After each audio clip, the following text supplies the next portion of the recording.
A 24 de maio de 1802, os restos mortais de uma jovem foram encontrados nas catacumbas de Santa Priscila, em Roma.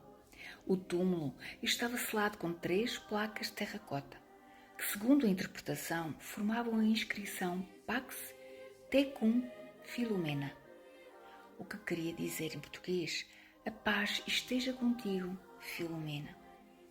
Junto aos ossos e a um recipiente com sangue também foram encontrados símbolos de martírio, como uma âncora, setas, uma palma e um lírio.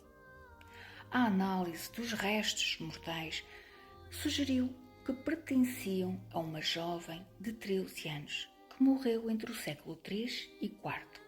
Estamos a falar da nossa santinha milagreira, a santinha Filomena.